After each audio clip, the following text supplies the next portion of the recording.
Hello everyone, welcome to my channel. इस video में हम समझते हैं कि क्लॉक्ड सीक्वेंशियल सर्किट को किस तरीके से एनालाइज किया जाता है और जो डिफरेंट स्पेसिफिकेशंस होती हैं like state equation, state table, state diagram, इनको किस तरीके से डिफाइन करते हैं और किस तरीके से फाइंड करते हैं, वो एक हम न्यूमेरिकल की हेल्प से देखेंगे, राइट।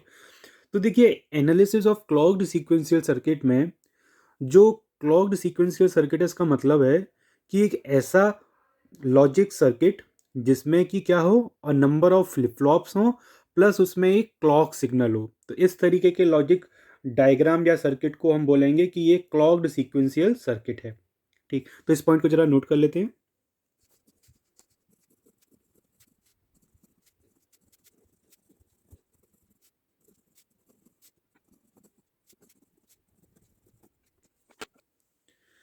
अब देखिए, एनालिसिस ऑफ सीक्वेंशियल सर्किट का मतलब क्या होता है कि इसमें हम एक स्टेट टेबल या एक स्टेट डायग्राम फाइंड करते हैं, जो कि ये बताता है कि भाई सर्किट में अगर हम ये इनपुट देंगे तो इसकी अगर ये प्रेजेंट स्टेट है तो नेक्स्ट स्टेट क्या हो जाएगी, या उसका जो आउटपुट है, सर्किट का जो आउटपुट है, वो कैसे चेंज हो रहा है। ठीक है, तो हर एक पॉसिबल इनपुट और प्रेजेंट स्टेट के लिए हम ये क्या फाइंड करते हैं, नेक्स्ट स्टेट और आउटपुट ऑफ द सर्किट। ठीक है, तो मैं ये पॉइंट भी जरा नोट कर दे रहा हूं।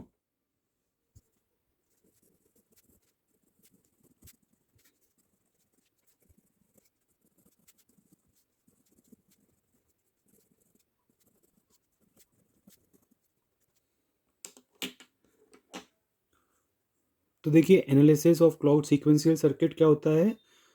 It consist of obtaining a table, ये बेसिकली स्टेट टेबल होती है, और अ डायग्राम, ये स्टेट डायग्राम होता है, for the time sequence of inputs, outputs and internal states. ठीक है ना।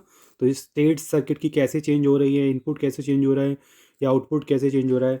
ठीक है, तो बेसिकली क्या होता है कि जो भी बिहेवियर होता है क्लाउड सीक्वेंशियल सर्किट का, ये पता चलता है by observing the inputs, outputs and the state of the circuit.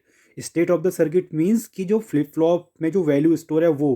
ठीक, अब ऑब्वियस सी बात है, जैसे आपको किसी इंसान की, अगर आपको किसी बंदे का बिहेवियर पता करना है, ठीक है, तो उसकी जो प्रेजेंट स्टेट है, सपोज वो अभी खुश है, ठीक है, अगर कोई दूसरा बंदा आके, प्रेजेंट स्टेट अगर अभी क्या है, स्टेट ऑफ हैप्पीनेस, ठीक है ना, अगर कोई दूसरा बंदा आके उसके कोई कंठा मार दे, ठीक है, तो क्या होगी, उसकी स्टेट चेंज हो जाएगी। अब उसकी नेक्स्ट स्टेट ये भी हो सकती है कि बंदा जो है वो पलट के पहले वाले बंदे के कंटाप मार दे दो।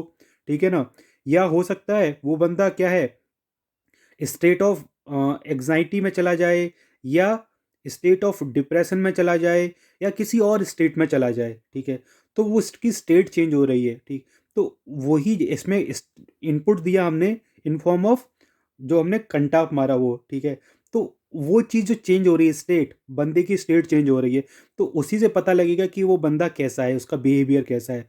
उसी तरीके से क्लॉक्ड सीक्वेंशियल सर्किट में भी हम इनपुट्स, आउटपुट्स और सर्किट की स्टेट, मतलब कि फ्लिप फ्लॉप में जो वैल्यू स्टोर है वो चेक करके बता सकते हैं कि भाई ये इस क्लॉक्ड सीक्वेंशियल सर्किट का काम क्या है, किस तरीके से बिहेव कर रहा है।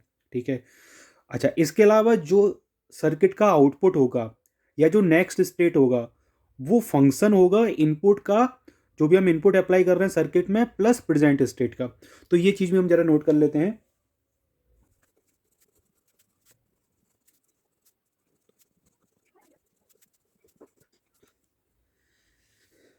ठीक है, तो ये पॉइंट हमने नोट कर लिया है कि जो भी सर्किट का आउटपुट होगा या नेक्स्ट स्टेट होगी, वो क्या होगी, फंक्शन होगी, वो डिपेंडेंट होगी किस पे, inputs of the circuit and present state पे। ठीक, अब हम एक क्वेश्चन लेते हैं, और क्वेश्चन में हमें फाइंड करना होगा कि हमें सर्किट डायग्राम एक गिवन होगा, हमें फाइंड करना होगा कि भाई इसकी स्टेट इक्वेशन, स्टेट टेबल और स्टेट डायग्राम बताइए। ठीक है, तो वो हम पहले क्वेश्चन नोट कर लेते हैं, फिर इसके बाद डिस्कस करते हैं, राइट। तो देखिए, एक न्यूमेरिकल की हेल्प से हम समझते हैं कि स्टेट इक्वेशन, स्टेट टेबल और स्टेट डायग्राम क्या होता है। ठीक है, इसमें आपको स्टेट, इस न्यूमेरिकल में state equation, state table, state diagram आपको फाइंड करना है for the given clogged sequential circuit. ये आपके पास सीक्वेंशियल सर्किट न्यूमेरिकल में गिवन है। ठीक है, ये कॉमन हमने क्लॉक दी हुई है, डी फ्लिप फ्लॉप, आपके पास दो डी फ्लिप फ्लॉप है, ठीक है, पहले का आउटपुट डी है, सॉरी ए है, और दूसरे का बी है। ठीक है, और आपने एक इनपुट दिया हुआ है सर्किट में, एक इनपुट है एक्स और एक आउटपुट है वाई। ठीक है, तो अब देखिए पहले समझते हैं क्या स्टेट इक्वेशन क्या होती है। ठीक, तो देखिए स्टेट इक्वेशन का मतलब क्या है कि the behaviour of a clogged sequential circuit can be described algebraically by means of state equation. तो स्टेट इक्वेशन की हेल्प से हम क्लॉक्ड सीक्वेंशियल सर्किट के बिहेवियर को बता सकते हैं इन the form of algebraic equation. ठीक है, तो एक स्टेट इक्वेशन को अगर हमें डिफाइन करना हो तो कैसे करेंगे? ए स्टेट इक्वेशन, जिसको हम ट्रांजिशन इक्वेशन भी बोलते हैं, ठीक है, it specifies the next state as a function of present state and input. तो इस केस में हम क्या करेंगे, जो नेक्स्ट स्टेट है, ठीक है, या आउटपुट है सर्किट का, उसको स्पेसिफाई करेंगे एल्जेब्रिक इक्वेशन की हेल्प से। ठीक है, in the terms of present state and input. तो पहले मैं इन टर्म्स को लिख लेता हूं, राइट।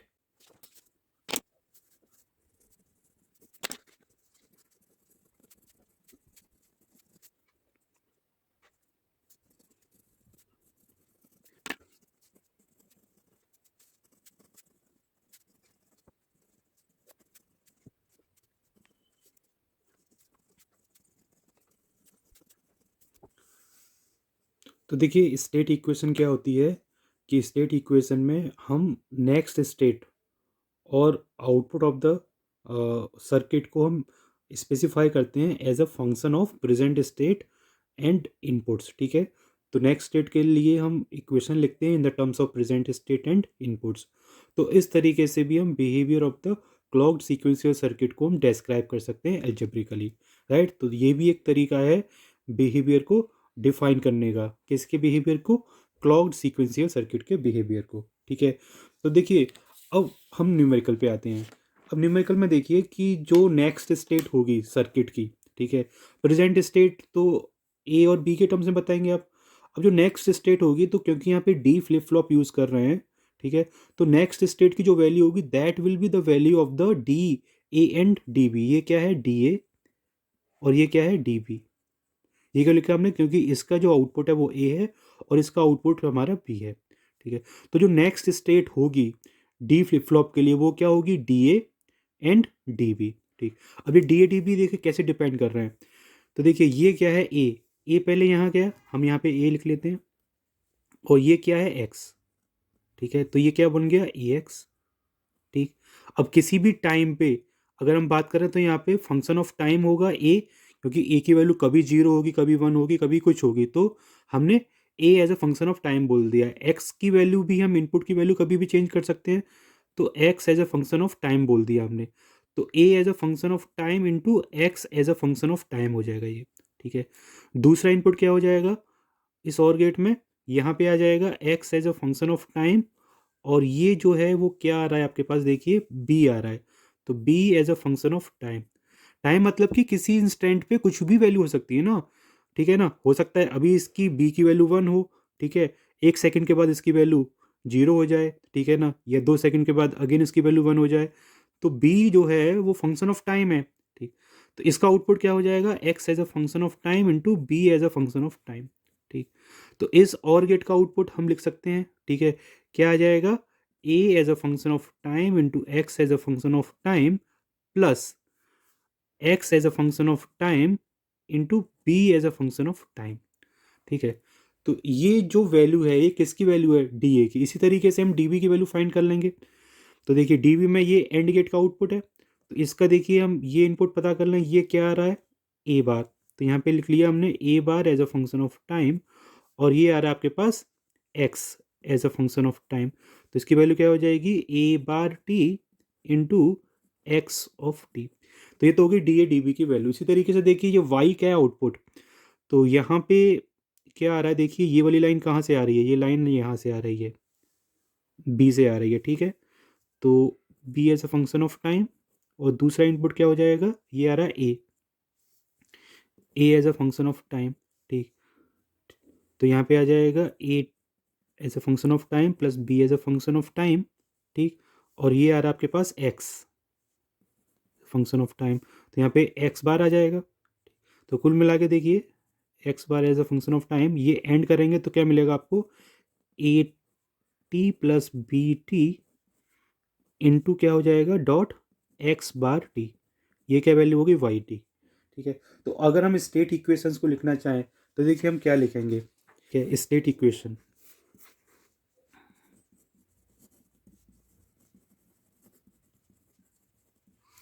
पहली स्टेट इक्वेशन क्या होगी, देखिए हमें क्या लिखनी है, ए की वैल्यू, ठीक है ना, A at T plus one, T plus one मतलब नेक्स्ट स्टेट। ठीक है, इस फ्लिप फ्लॉप की नेक्स्ट स्टेट क्या होगी, डी, क्योंकि जो भी हम इनपुट देते हैं वही नेक्स्ट स्टेट बन जाती है। आपको अगर कैरेक्टरिस्टिक टेबल या इसकी ट्रुथ टेबल पता हो तो आपको डी टी पता करना है, डी ए टी। ठीक है, और डी ए टी की वैल्यू तो अभी आपने फाइंड कर ली, क्या है, A as a function of time into X as a function of time plus X as a function of time into B as a function of time. ठीक है, ये आपने यहाँ पे लिख दिया है। ठीक है, इसी तरीके से बी की जो नेक्स्ट स्टेट होगी, B T plus one, T plus one क्या होता है, next state of this flip flop, D flip flop D B, तो ये क्या हो जाएगी, डी बी। ये केवल डी फ्लिप फ्लॉप के टर्म के लिए ही ये ट्रू है। ठीक है, बाकी के लिए अलग अलग होती है, जैसे कि अगर हम टी फ्लिप फ्लॉप की बात कर रहे हैं, टॉगल फ्लिप फ्लॉप, तो उसमें जो नेक्स्ट स्टेट होती है, ठीक है, it is a it is defined as T XOR with Q N. ठीक है ना, प्रेजेंट स्टेट तो वो अलग होती है, राइट। तो डी के लिए next state is equals to क्या होती है, डी। तो इसकी वैल्यू भी देखिए यहाँ से लिख देंगे हम, ए bar T into x T. ठीक, तो ये दोनों जो इक्वेशन मिलके बनेंगी ये क्या बनेंगी, next state equation, next state equation. तो स्टेट इक्वेशन के भी दो पार्ट हो गए, नेक्स्ट स्टेट इक्वेशंस हो गई ये, ठीक है ना, और दूसरा क्या हो गया, आउटपुट इक्वेशन। ठीक, तो दूसरा क्या हो जाएगा, देखिए ये तो वन सेट हो गया स्टेट इक्वेशन में, दूसरा हो जाएगा आउटपुट। तो यहाँ पे देखिए y, ठीक है, y t की वैल्यू क्या होगी, Y T is equals to क्या हो जाएगा, ये जो वैल्यू यहाँ पे हमने फाइंड की, ये y की वैल्यू है, ये क्या हो जाएगी, x bar T into A T plus B T. ठीक, ये क्या है, output equation, output state equation, या आउटपुट इक्वेशन ही बोल सकते हैं। ठीक है, तो स्टेट इक्वेशन के भी दो पार्ट हो गए। ठीक है, एक होगी नेक्स्ट स्टेट और एक क्या होगी, आउटपुट इक्वेशन। अच्छा, इसमें देखिए, क्योंकि देखिए यहाँ पे टी वाला टर्म जो है कॉमन आ रहा है, टी टी टी टी, यहाँ पे भी टी, ये भी टी, ये भी टी, ये भी टी, मतलब हर एक वेरिएबल में टी है। तो अगर हम इसको सिंप्लीफाइड फॉर्म में लिखना चाहें तो हम इस तरीके से भी लिख सकते हैं, जो नेक्स्ट स्टेट इक्वेशंस हैं, ठीक है ना, उनको हम लिख सकते हैं क्या, A T plus one is equal to, ये क्या हो जाएगा, A dot X plus X dot B, X dot B. ठीक है, B T plus one, next state क्या हो जाएगी, ए बार इंटू एक्स, यहाँ से फंक्शन ऑफ टाइम हटा दी क्योंकि सब में कॉमन है, ठीक है ना, फंक्शन ऑफ टी। तो ये तो हो जाएंगी नेक्स्ट स्टेट इक्वेशन। ठीक है, ये तरीका है, इसको इस तरीके से भी लिख सकते हैं, राइट, और इसी तरीके से हम लिखेंगे आगे, क्योंकि यही सिंपल तरीका है, राइट। और वाई टी क्या है, वाई टी को भी सिंप्लीफाइड फॉर्म में लिख सकते हैं, क्या लिखेंगे, एक्स बार इंटू ए प्लस बी। तो ये क्या हो जाएगी, आउटपुट इक्वेशन या आउटपुट स्टेट इक्वेशन। तो ये तो हो गई सारी बातें स्टेट इक्वेशन की, ठीक है ना। तो हम इन इक्वेशन की हेल्प से भी सर्किट का बिहेवियर बता सकते हैं, राइट। अब हम नेक्स्ट देखते हैं क्या, स्टेट टेबल। स्टेट टेबल क्या होती है और किस तरीके से इसको ड्रॉ करते हैं, राइट। अब देखिए स्टेट टेबल को अगर हम डिफाइन करना चाहें तो हम डिफाइन कर सकते हैं कि it is the time sequence of the inputs, outputs and flip flop states. ठीक है ना, and it can be described by state table. तो स्टेट टेबल क्या होती है कि जिसको हम ट्रांजिशन टेबल भी बोलते हैं।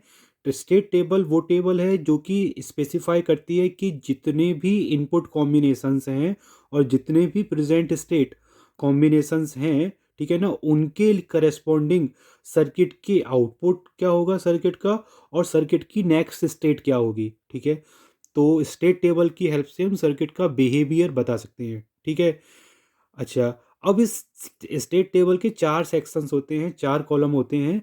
ठीक है ना, इन द फॉर्म ऑफ, पहला कॉलम होता है प्रेजेंट स्टेट, दूसरा होता है input, third next state, and fourth होता है आउटपुट। जैसे देखिए अभी हम यहाँ पे नोट कर लेते हैं। ठीक, अब क्योंकि यहाँ पे दो फ्लिप फ्लॉप है, इसलिए यहाँ पे दो बिट की क्या होगी, present state A and B. ठीक है, एक इनपुट है in the form of X, ठीक है, और एक आउटपुट है in the form of Y. ठीक है, तो पहले हम यहाँ पे चार कॉलम मेंशन कर देते हैं, राइट। तो देखिए अभी तक हमने क्या किया, स्टेट टेबल हमने फिल कर ली। ठीक है, चार कॉलम बना के स्टेट टेबल में प्रेजेंट स्टेट और इनपुट हमारे पास ए बी और एक्स हैं। ठीक है, तो तीन वेरिएबल के करस्पॉन्डिंग 8 कॉम्बिनेशन हमने यहाँ पे नोट कर लिए, 0 0 0 0 0 0 1 0 1 0 1 1, देन 1 0 0 1 0 1 1 1 0 एंड 1 1 1। ठीक, अब इसके बाद हम क्या करेंगे कि ए प्लस और बी प्लस की वैल्यू हम फाइंड करेंगे। ठीक है ना, क्योंकि हमारे पास स्टेट इक्वेशंस ऑलरेडी हैं। ठीक है, तो इन्हीं की हेल्प हम लेंगे और इससे ही हम स्टेट टेबल फिल करेंगे। अब देखिए वो कैसे फिल करेंगे, जो भी यहाँ पे कॉम्बिनेशन दिया है, जैसे कि ए टी प्लस वन क्या है, नेक्स्ट स्टेट, तो नेक्स्ट स्टेट ए प्लस, हम इसकी वैल्यू कैसे फिल करेंगे, इस इक्वेशन से। अब इस इक्वेशन में क्या दिया है कि अगर इसको हम सॉल्व करें, ठीक है, तो ये जो इक्वेशन है हम इसको इस तरीके से भी लिख सकते हैं कि एक्स कॉमन लेके ए प्लस बी। ठीक है, तो अब ये क्या है, ए प्लस की वैल्यू, नेक्स्ट स्टेट की वैल्यू, तो ए प्लस की वैल्यू वन तभी होगी जब या तो ये वन हो, एक्स वन हो, ठीक है, और साथ में क्या हो, ए, अगर एक्स यहाँ पे जीरो हो गया तो ए प्लस की वैल्यू क्या हो जाएगी, जीरो। तो यहाँ पे 8 कॉम्बिनेशन हैं, तो इसमें से 4 कॉम्बिनेशन पे तो जीरो हो गया, क्योंकि एक्स अगर जीरो हो गया तो ए प्लस जो नेक्स्ट स्टेट है वो क्या हो जाएगी, जीरो। तो ये जीरो के लिए जीरो, जीरो के लिए जीरो, जीरो के लिए जीरो, एंड एक्स जब जीरो है तो ए प्लस भी क्या हो जाएगी, जीरो। ठीक है, irrespective to the value of A and B. अब नेक्स्ट में क्या है कि ये तो वन हो गई, जो रिमेनिंग हमने जो फिल नहीं की है वहाँ पे एक्स की वैल्यू तो वन है। ठीक है ना, अब ए और बी की वैल्यू को हम चेक करेंगे।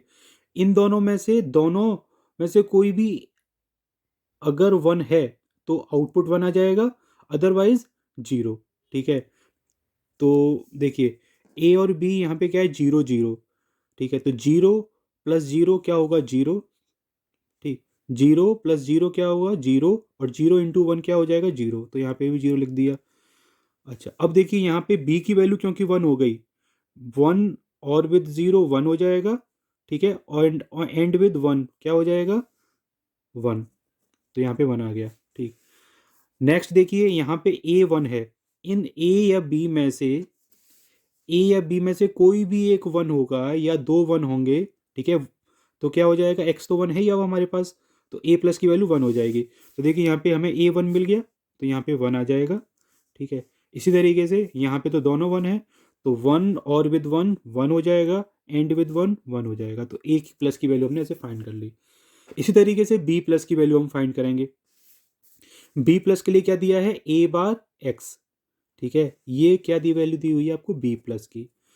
तो भाई बी प्लस को अगर अगर यहाँ पे एक्स जीरो हो गया, एक्स जीरो हो गया तो बी प्लस जीरो हो जाएगा irrespective to the value of A bar. तो जहाँ पे एक्स जीरो है वहाँ पे बी प्लस तो जीरो होना ही, तो जीरो हो गया। ठीक है, इसके लिए भी जीरो हो गया, नेक्स्ट इसके लिए भी जीरो हो गया, और नेक्स्ट इसके लिए भी जीरो हो गया। ठीक, अब बची वन, एक्स की वैल्यू वन है, तो एक्स वन हो जाएगा। ठीक है, कोई बात नहीं। अब जहाँ पे ए जीरो है वहाँ पे बी प्लस क्या हो जाएगा, वन, और अगर ए वन है तो बी प्लस क्या हो जाएगा, जीरो। तो देखिए यहाँ पे ए क्या है, जीरो, तो क्या हो जाएगा, वन। ठीक, मतलब कि ए का अपोजिट चलना है आपको। ठीक है ना, ए अगर जीरो है तो ये वन हो जाएगा। ठीक, अब यहाँ पे क्या है, जीरो, तो ये वन हो जाएगा। ठीक है, क्योंकि ए अगर जीरो है तो ए बार वन, और वन इंटू एक्स क्या है यहाँ पे, वन, तो वन आ जाएगा। इसी तरीके से ये वन है तो यहाँ पे जीरो, और ये अगर वन है तो यहाँ पे क्या आ जाएगा, जीरो। तो ये हमने ये नेक्स्ट स्टेट की वैल्यू फिल कर दी इन दो इक्वेशन का यूज़ करके। इसी तरीके से वाई की वैल्यू यहाँ फिल कर सकते हैं। वाई क्या बोल रहा है, एक्स बार ए प्लस बी। ठीक है, तो वाई इक्वल टू वन होगा जब एक्स इक्वल टू क्या हो, जीरो हो। ठीक है, और क्या हो, एंड ए या बी में से कोई एक वन हो। ठीक है ना, ए और बी इक्वल टू क्या हो, वन। तो देखिए यहाँ पे एक्स तो जीरो है, ठीक है कोई बात नहीं, लेकिन ए और बी दोनों जीरो है, तो यहाँ पे आ जाएगा जीरो। यहाँ पे तो एक्स क्या है, वन, तो यहाँ पे कोई पॉसिबिलिटी नहीं बनती, क्योंकि x अगर 1 है, ठीक है, तो x बार क्या हो जाएगा 0, ठीक है। तो 1 जहाँ पे, वहाँ पे तो आप 0 डायरेक्टली फिल कर दीजिए, ठीक है। x इक्वल टू 1 है तो यहाँ पे 0, ये भी 0 और ये भी 0, ठीक है। अब रिमेनिंग पॉसिबिलिटी में क्या होनी चाहिए, एक 1 होना चाहिए। तो देखिए यहाँ पे b1 मिल गया तो 1 हो जाएगा, ठीक है ना। x0 यहाँ पे a1 मिल गया तो 1 हो जाएगा, ठीक। और यहाँ पे a और b दोनों ही मिल गए 1, हमें तो एक चाहिए, तब भी यहाँ पे क्या हो जाएगा 1। तो ये हमने एक्चुअली इस इक्वेशन का यूज़ करके, ठीक है, हमने y की वैल्यू फिल कर दी, ठीक। तो ये होगी आपके पास स्टेट टेबल। इसको और एक कॉम्पैक्ट फॉर्म में रिप्रेजेंट कर सकते हैं, वो भी हम यहाँ पे लिख देते हैं, फिर आपको मैं एक्सप्लेन कर दूंगा, राइट। देखिए सेकंड टेबल क्या है, ये कॉम्पैक्ट फॉर्म है या सेकंड फॉर्म है ऑफ स्टेट टेबल। जैसे स्टेट टेबल की एक फॉर्म ये हो गई, सेकंड फॉर्म ये हो गई।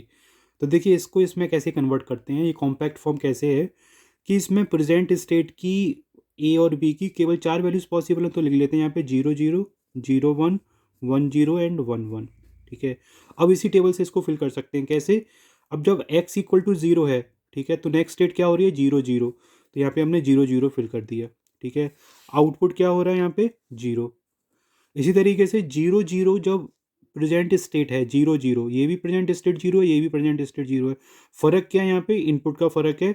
यहाँ पे इनपुट 0, यहाँ पे इनपुट 1 है। तो जब इनपुट 1 है तो नेक्स्ट स्टेट क्या हो रही है 0 1, ठीक है। और आउटपुट क्या हो रहा है 0, तो आउटपुट यहाँ पे भी 0 है, लेकिन नेक्स्ट स्टेट क्या हो रही है यहाँ पे 0 1। इसी तरीके से देखिए यहाँ पे ये 0 1 और 0 1, ठीक है ना। x equal to 0, x equal to 1 के लिए हमारे पास डिफरेंट स्टेट है। तो 0 के लिए 0 0 देन 1 1, तो पहले लिखेंगे 0 0 फिर लिखेंगे 1 1, ठीक है। आउटपुट क्या आ रहे हैं 1 एंड 0, तो यहाँ पे क्या लिख देंगे 1 एंड 0। इसी तरीके से 1 0 के लिए, जब 1 0 स्टेट है, प्रेजेंट स्टेट क्या है 1 0, ठीक है। तो इनपुट अगर x इक्वल टू 0 है तो नेक्स्ट स्टेट क्या हो रही है 0 0, और आउटपुट क्या हो रहा है 1, तो 0 0 आउटपुट क्या हो रहा है 1, ठीक है। इसी स्टेट में 1 0 में जब इनपुट x है तो नेक्स्ट स्टेट क्या हो रही है 1 0, और आउटपुट क्या हो रहा है 0, तो 1 0 एंड आउटपुट क्या हो रहा है 0।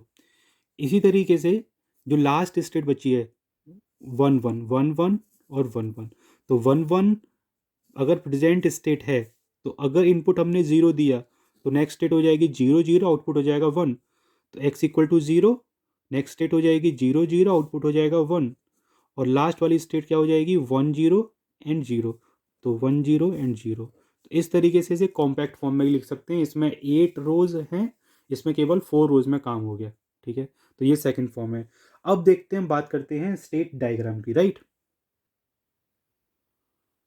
तो देखिए तीसरा तरीका होता है, स्टेट डायग्राम की हेल्प से भी हम सर्किट को एनालाइज करते हैं या उसके बिहेवियर को बताते हैं। तो ये इसमें क्या होता है कि जो भी इंफॉर्मेशन स्टेट टेबल में होती है उसको हम ग्राफिकली रिप्रेजेंट करते हैं, और उसी को बोलते हैं स्टेट डायग्राम, ठीक।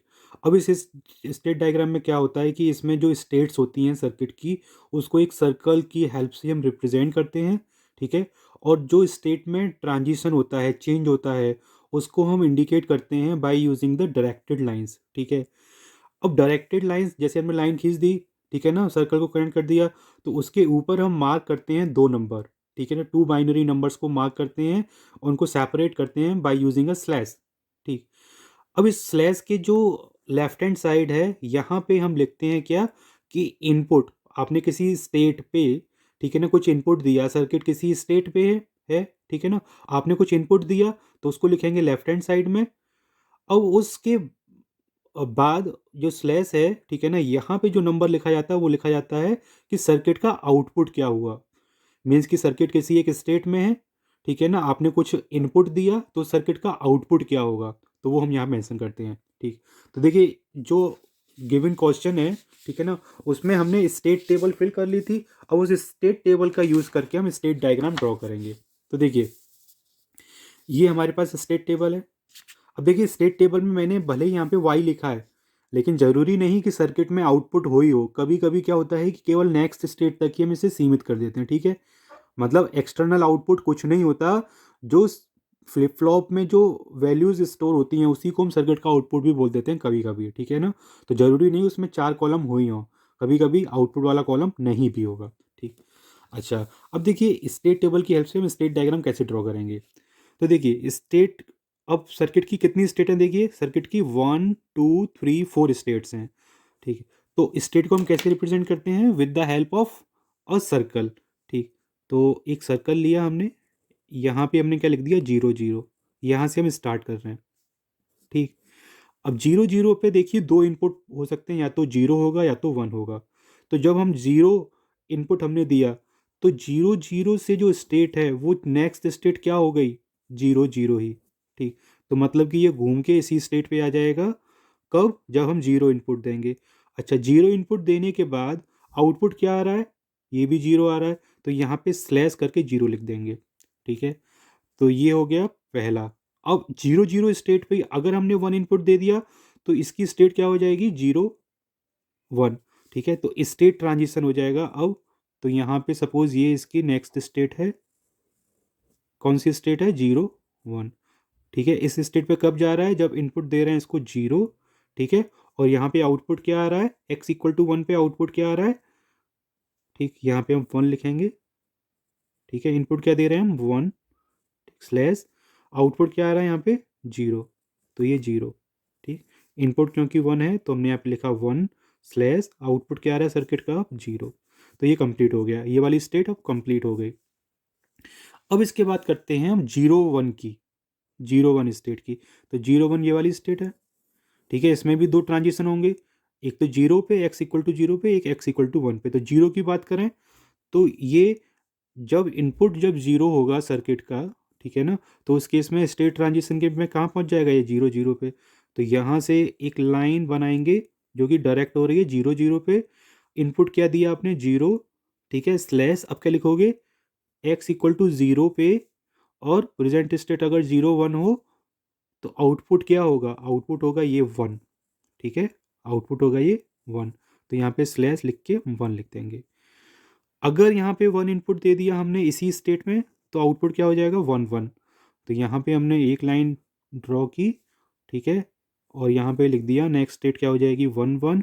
कब हो रही है ये, स्लैश लगा के लेफ्ट हैंड साइड में क्या लिखेंगे, इनपुट, इनपुट क्या है, 1, ठीक है। और इसी स्टेट में 0 1 पे, ठीक है, जब 1 इनपुट देंगे तो आउटपुट क्या होगा, देखिए आउटपुट होगा ये 0, तो यहाँ पे लिख दिया हमने 0, ठीक। अब आ गई आपके पास ये दोनों स्टेट हो गई इसके, 0 इनपुट पे भी देख लिया आपने, 1 इनपुट पे भी देख लिया। अब आई बात 1 1 की। तो 1 1 अगर करंट स्टेट है, 1 1 अगर करंट स्टेट है, ठीक। अब इसकी बात कर रहा है, ये कंप्लीट हो गया, राइट। तो जब 0 देंगे इनपुट, तो स्टेट क्या हो जाएगी, 0 0। तो भैया 0 0 पे पहुंचाओ इसको, ठीक।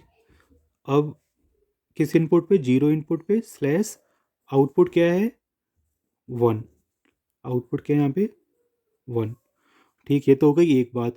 दूसरा केस जब 1 हो तो 1 0 स्टेट, तो यहाँ पे 1 0 स्टेट कब है ये, जब 1 इनपुट दे रहे हैं। इस पे आउटपुट पता है क्या हमें, इसके पे आउटपुट है ये वाला 0, तो यहाँ पे 0 लिख दिया, ठीक। इसी तरीके से अब लास्ट स्टेट बची है 1 0। तो 1 0 के भी दो केस होंगे। पहले x इक्वल टू 0 के बारे में बात करते हैं, तो नेक्स्ट स्टेट क्या हो जाएगी, 0 0,